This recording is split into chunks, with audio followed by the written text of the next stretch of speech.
Good morning to both of you guys. Check out these yachts. These are Clipper yachts. The Clipper is one of the fastest boats. It glides on top of the water and dates back to the 1800s, but these boats are much more advanced than their predecessors.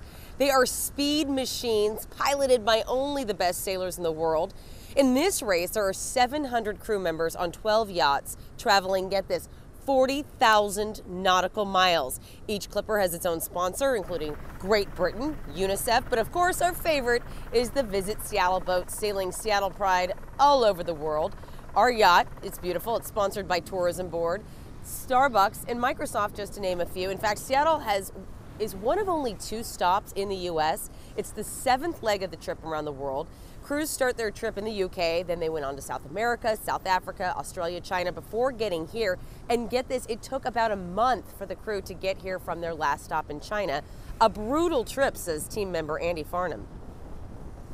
We saw incredible winds. We saw wind holes where there wasn't any wind at all. We were just kind of floating, being pulled by the current.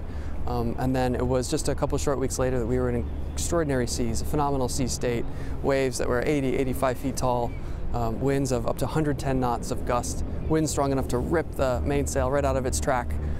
We were able to do repairs at sea, get back into the race, and keep fighting towards Seattle as soon as we could. But it was a very scary experience. Now, Andy is a local Seattleite. He's a photographer, and he's been sailing most of his life, but he took about a month training so that he could help with one of these ships to make sure everyone stayed safe. Now, coming up in the next hour, I spoke with the port commissioner, who told us how science is going to be added to the Visit Seattle Clipper yacht to help the world while traveling the ocean. I'll explain that coming up. Back to you. All right, Amity, thank you.